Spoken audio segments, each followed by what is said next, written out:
let's talk about breakup remorse. Now, I know that some people call this dumper's remorse, but I hate the term dumper and I hate the term dumpee because it makes the person who was broken up with feel like crap.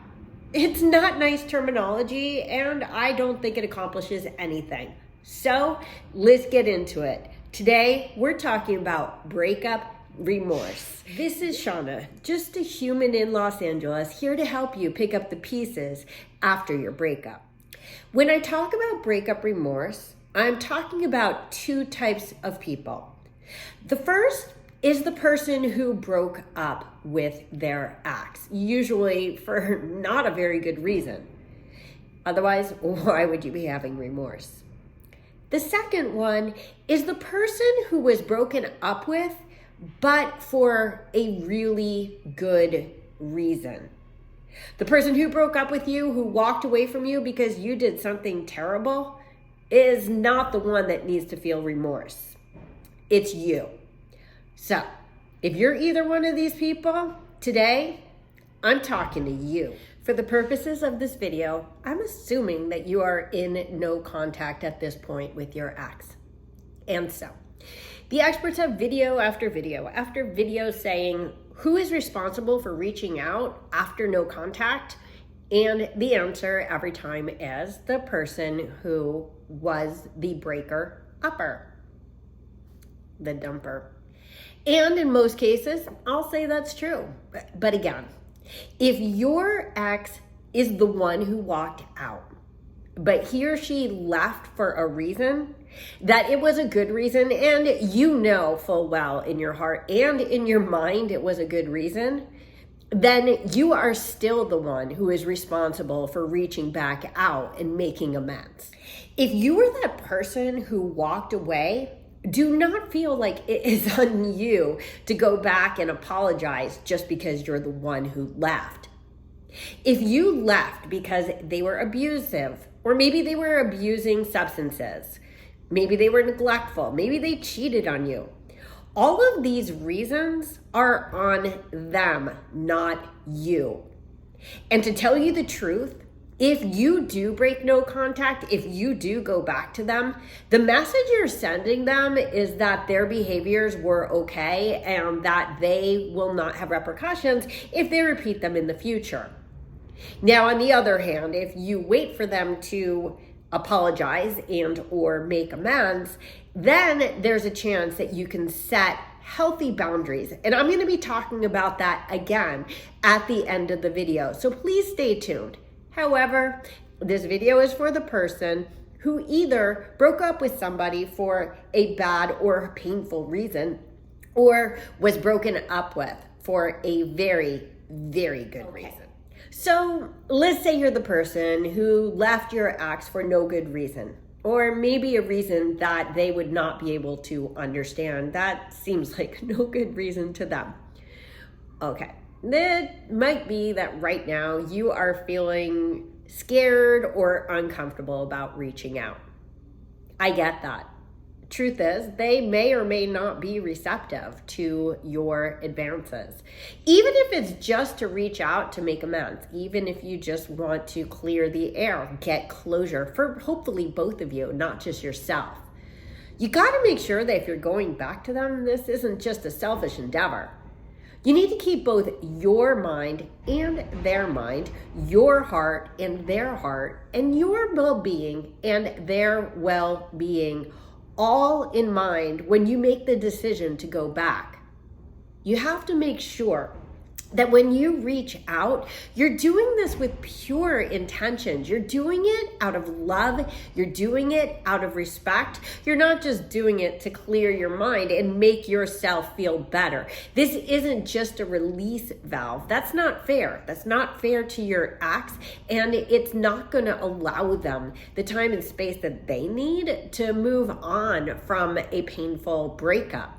If your intention is to go back and your intention is sincere, you need to allow yourself to be vulnerable. They were vulnerable when you did whatever action it was that hurt them so badly, whether it was just breaking up with them out of nowhere or cheating on them, abusing them, etc. And so now it's your turn to be vulnerable. It's true, they may not take you back, and quite frankly, you may not deserve to be taken back. However, if there was love in this relationship, if there was respect, chances are that your ex will be very receptive to you reaching out in a sincere fashion to make amends. Again, it doesn't necessarily mean they're gonna take you back. It doesn't even mean that that's your goal. But it does mean that hopefully, at least the communication pathways will open so that the air can be cleared and that both of you can feel better with whatever relationship you guys decide together to move forward with.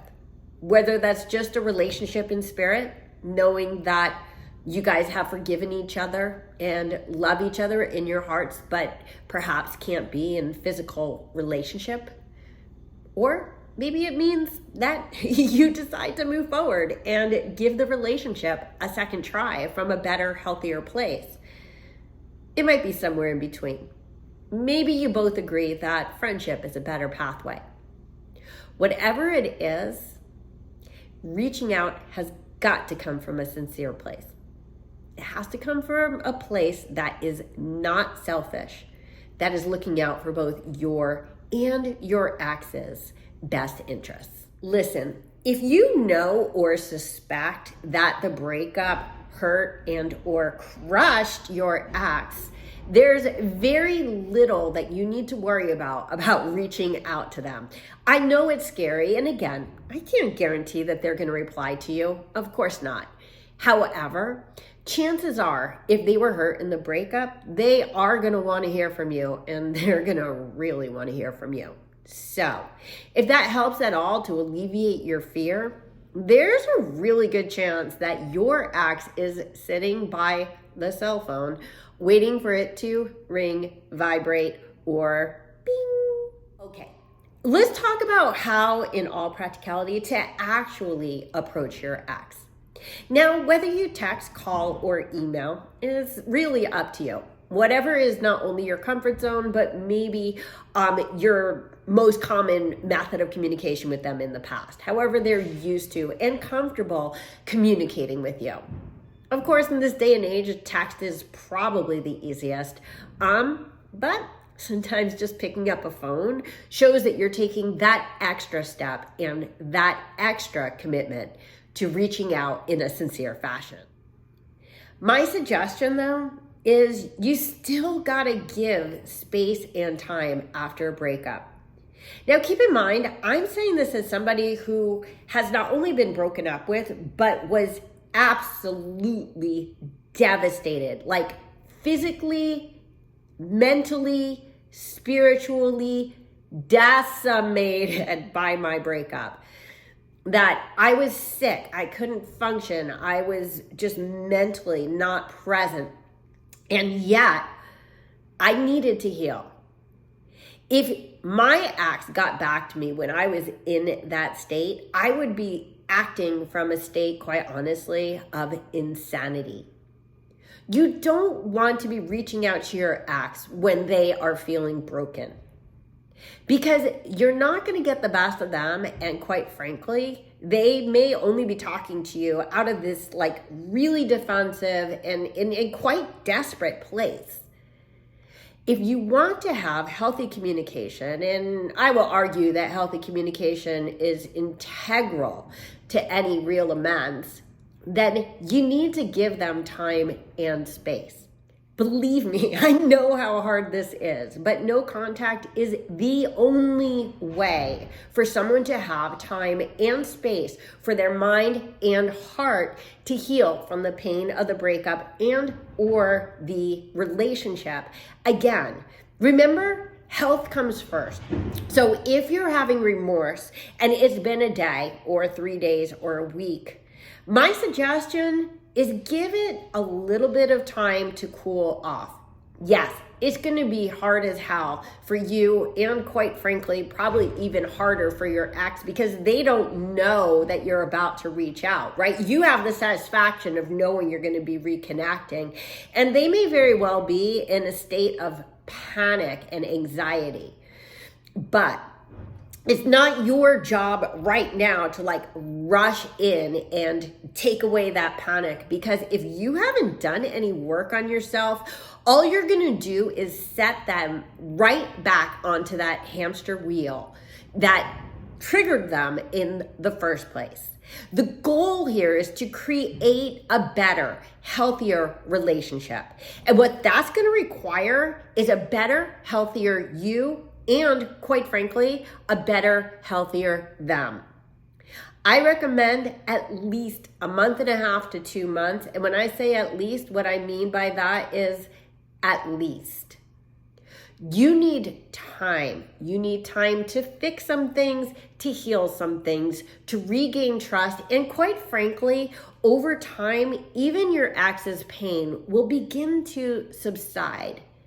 And maybe any negative emotions, the ones that scare you about contacting them, may start melting away and being replaced with positive memories and emotions.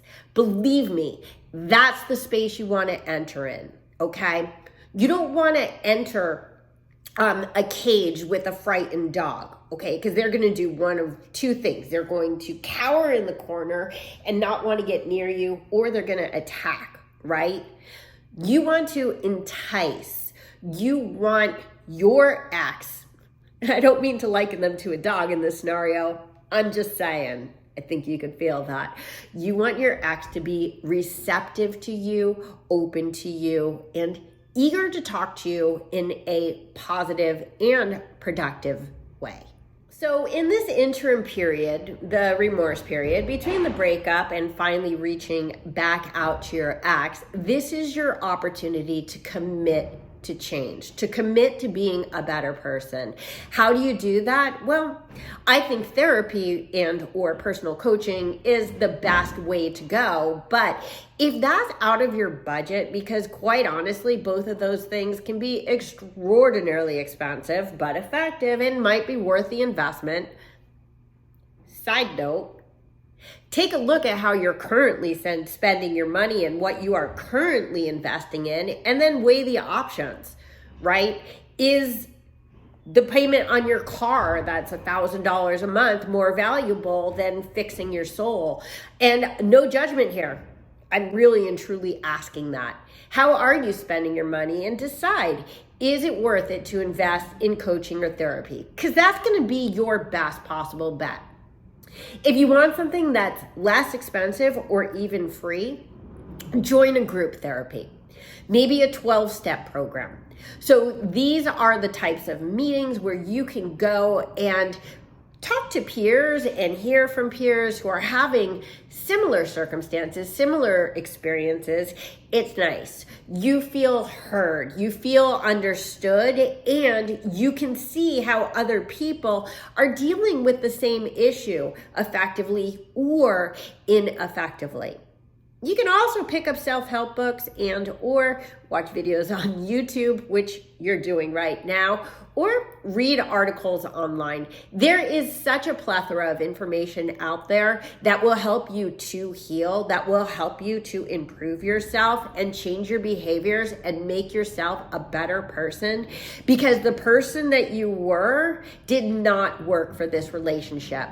So you need to be a better person if you want to even have a shot with your ex at a healthy and long-lasting, maybe even forever relationship.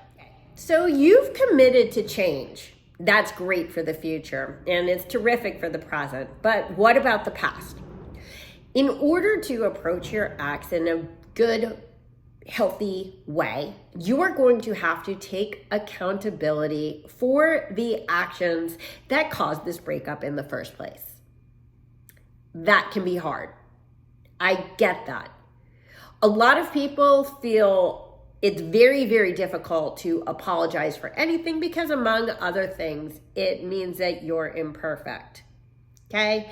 Newsflash, nobody's perfect. Now, some of us make bigger mistakes than others. Some of us make mistakes that quite honestly are unforgivable. Doesn't mean that your ex won't forgive you for them, because sometimes an ex who really, really loves you is going to forgive just about anything if you offer a sincere apology. And so that's the thing that you need to do next. You need to figure out what it means to make a sincere apology, a sincere amends for your behaviors and how you hurt your ex, either in the breakup or in the relationship, or quite honestly, both. Now,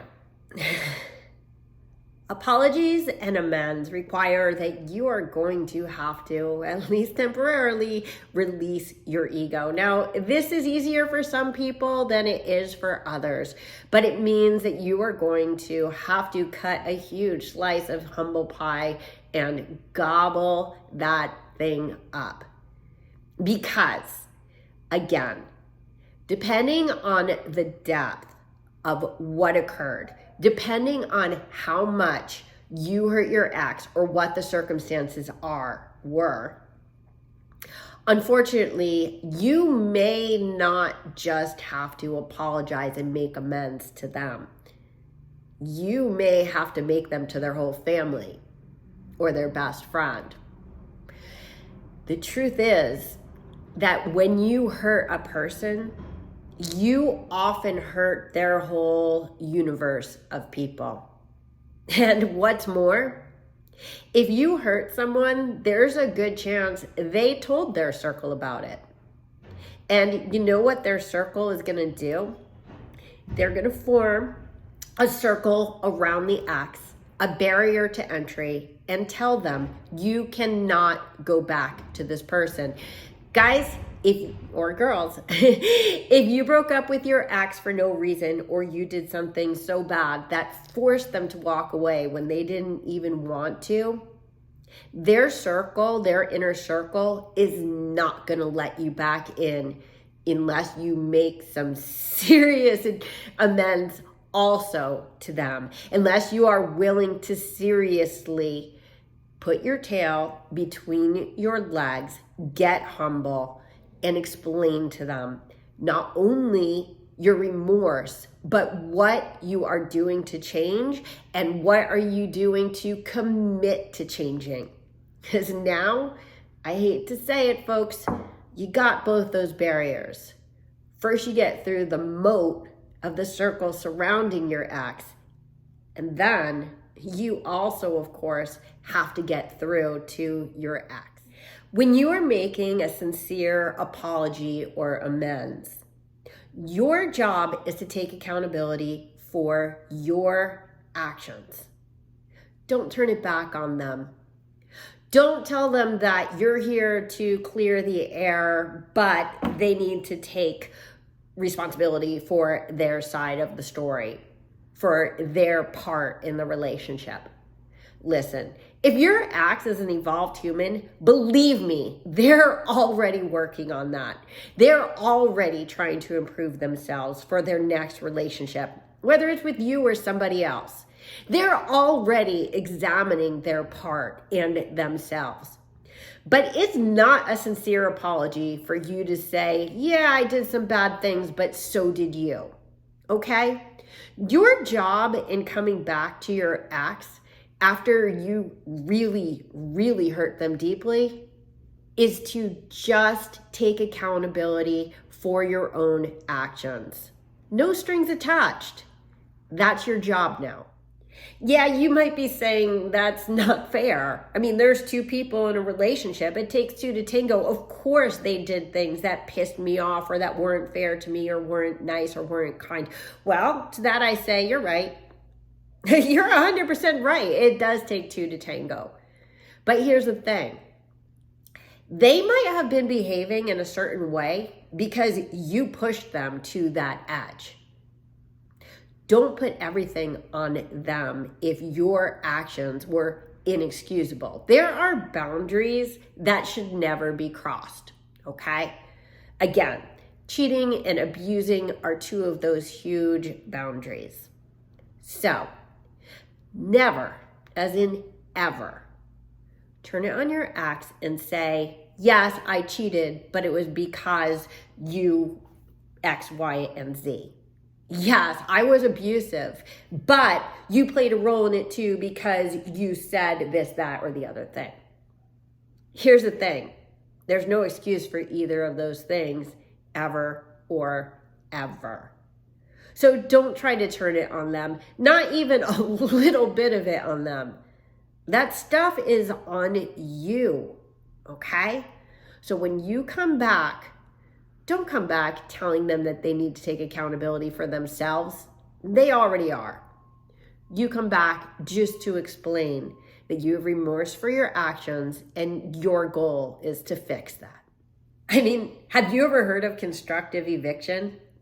Constructive eviction is when somebody lives in, say, a rental property, and you as the landowner make their living conditions so bad that they have no choice to leave. Maybe they have no hot water, or they have cockroaches or rats. Maybe the lights don't work properly, or the bath water comes out brown. Okay, that's constructive eviction. Now, if they need to break that lease, that's not on them. That's on you. You forced them to leave. And that's the same in this scenario. If your ex left you, again, for a reason that you both know was a good reason, then you have constructively evicted them. And it's up to you to make those repairs. Did your ex make mistakes in the relationship? Of course they did. I don't even know who they are, and I can 100% guarantee that they did. But keep in mind that there's a difference between incidents and patterns, okay? That we have broad behavior patterns that may be inappropriate, and then we have mistakes that we make, okay? So you need to separate the moments from the relationship. Because if we're going to make a list of every mistake that every ex or every human has ever made, or how they might have hurt us intentionally, unintentionally, that list will be mind-bogglingly long. But if we look at the overarching patterns and behaviors, then that's what we really, really need to look at. We need to look on the macro level of what did your ex honestly contribute to the breakup. Again, not moments, but what did they contribute in the conglomerate? Because a lot of times you might be holding resentment for things that they did instead of who they are, okay? So getting back together and making amends with your ex is all about acknowledging who they are and who you are, and how those two things can come together to work as one whole. If your goal is actually to get your ex back, a few things. First of all, be willing to take it slowly. In fact, more than be willing, make it a concerted effort to make sure that you enter safely in a way that does not put them back into the defensive, and also a way that doesn't set you right back into your old comfortable patterns, because old comfortable patterns are going to create the old uncomfortable behaviors that caused the breakup in the first place. Your intentions can be completely pure. And I personally think it's totally fine to come back to your ex and say, my intention is to get back together with you, instead of being evasive or elusive about why you're contacting them. But at the same time, move slowly. Respect their space, respect their sanity, and see if you can create real trust and a real bond, because those things take time to form if you want to have a long-term relationship. And how do you move forward? if that is your intention, into a real, loving, healthy, mutually respectful relationship, well, I have a couple of suggestions. And the first one is couples therapy. Now, couples therapy could be awesome because it will accomplish a few things. First of all, you guys get to work on the relationship in a safe environment with a third party who can be objective about what they see in front of you and help to mediate the conversation between you that might otherwise be very, very difficult. But the other one, remember what I said before about if you're going to make sincere amends, don't go back to them saying that they need to take accountability for their part. Here's the good news. If you go into therapy, couples therapy, that is the appropriate place to hold their feet to the fire on their role in things. It's kosher, it's healthy, and it's conducive to moving forward. They're not going to feel on the defensive because, quite frankly, that's what couples therapy is going to be about. It's going to be about both of you working on the parts of you that need to be healed or improved in order for you guys to make a better couple. So that's the good news. If making amends for just your part in it without accusing them of their part in it is extraordinarily uncomfortable to you and to your ego, going to therapy will be your opportunity to address those issues and make sure that you are both on the same page about making yourselves better for each other and better as humans, quite honestly. But again, therapy can be expensive. As previously mentioned, whether you're doing individual or couples counseling, it both can be very, very expensive. And so here's another idea. You and your partner can create an accountability plan that whenever certain behaviors on either of your part or behavior patterns start to creep in to an uncomfortable extent, or even if just a red flag goes up for a moment that it's about to happen, that you guys have a plan of how you are going to behave and communicate to move past that before it becomes another crisis. Because otherwise, it's going to become another crisis. You can't repeat the same patterns and behaviors and expect a different outcome. You guys all know that that is just pure insanity. So if you want to restore love, peace, respect, and sanity to your relationship, you need a plan of how you are both going to acknowledge your weaknesses, work on those weaknesses, be mindful in how you interact with each other, and hold each other accountable for the promises that you make to each other, for the commitments that you make to each other to evolve to a better place. So if you're suffering from breakup trauma, do reach out to your ex, but do it at the right time. Give it some time, give it some space. Allow them to heal, allow both of yourselves to grow. Come to a place where you guys can see eye to eye, hold each other accountable, and agree to move forward in a positive way, no matter what that relationship looks like. And don't be afraid.